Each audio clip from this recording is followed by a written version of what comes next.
Baby နာကျင်ခဲ့ရသမျှတကယ်ရောယာထင်ခဲ့ပါမလားမင်းဘက်ကဝစ်ချစ်တဲ့ညီ reply နေပုံငါထင်လွဲသွားတာမမြင်နိုင်ခဲ့တာဖြစ်မှာပါနှလုံးသားအကွေရများအမှတ်သေးအမထားတော့ဝတ်ထားတဲ့တက်လေးပါတော့ငါလည်းတွေးတဲ့တော့ baby ဘာဆက်လို့တင်လဲပြောသည်မြဝင်လာခဲ့တာနောက်ကျပြီးထွက်သွားခဲ့တာကြဆုံးနေငါเจ้าနေမင်းမသိတယ်လို့မင်းเจ้าနေငါပဲနော်ချေခုရေမှာပူနေပြီးသားတောင်းမယ်နေမလားနဲ့တော့နေမင်းမာသားကြီးရောဘလို့လဲနေကောင်းပြီးတော့ကျမ်းမာရဲလားသူတော်လိုက်ရတဲ့တမက်လေးကိုဖုန်းဆက်လို့ပြောလိုက်လွမ်းလာတဲ့အခါစင်ပြေချားရင်ဒါငါတို့တည်ငောင်းမဲလေးမင်းကြိုက်တဲ့နှင်းပြောက်တဲ့ຫນွေနဲ့ငါကြိုက်တဲ့ပဒင်းပေါက်ညက်နေချင်းကိုနားထောင်တဲ့မျက်ရည်ကလူလူရွှဲကြပါပြင်မှာတကယ်ဆိုမင်းတန်လေးကိုအိပ်ရဝင်းကနီးတိုင်းကြားကျင်တာဟိုစာတော့ကပြောခဲ့လို့ပဲငါတင်တောင်းတင်နေထားကျင်တာတို့တော့မင်းပေါ်တာတွေကောင်းမှုတွေငါတို့နှုတ်ချရဲ့ကြားဝင်စာနာလေးမူလေးပေါ်ကိုလိုချင်ခဲ့တာနောက်ဆုံးမဲ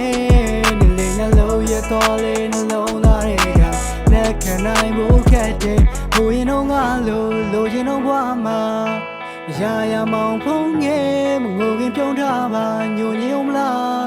တန်ရောစလေးတွေပြည့်စည်သွားအရက်တွေညာရင်တောက်ဖြစ်တဲ့မင်းတီးရမထူးဆက်ကိုဖြင်းဦးစိုးလွင်လွင်လို့လမ်းပြီးတစ်ခါလေးဦးမဲ့လို့ချစ်ယောက်ျားတစ်ယောက်မှနောက်ဘေးပဲသူ့အတွက်ငိုရင်မဲငါကောင်းနေချကြလေတဲ့ထီရရှိန်ကိုခုတက်ပုံမြည်နေဖုန်းနေမအားပါ busy ငါစူးစမ်းခဲ့တာချင်းနီငါဘလောက်ဒီချစ်လဲမင်းတီးရလိုအတိုင်းနာမှာတင်းရှိမင်းပြန်လာမလားမလာဘူးလားတော့ငယ်ချင်းတွေနဲ့ညင်းမိတယ်ငါကြောပေါ်မင်းတဲ့နေပြီးထွက်သွားလိုက်ပါကွာမြင့်ထီကြောင်းမချက်ကဒီလောက်ပဲလေငါတည်လို့ရတယ်မလားဖြစ်ချစ်ကိုယူတဲ့ဘဝတွေမှာမရှိတော့တဲ့မာနာတွေမင်းခံပါလေးကတဘဝပြောတဲ့ချစ်ဆိုတာဒါလားဖြစ်မင်းပြောတဲ့ချစ်ထပ်ဖို့လေးနဲ့တဲ့အရာတွေငါရှာပြရစမ်းနာလေမူလေးပေါ်ကိုလိုချင်ခဲ့တာနောက်ဆုံးမဲနေလေညလုံးရဲ့တော်လေးနှလုံးသားတွေကလက်ခံနိုင်ဖို့ခက်တယ်ဘိုးရင်တော့ငါလိုချင်တော့ဘွားမှာ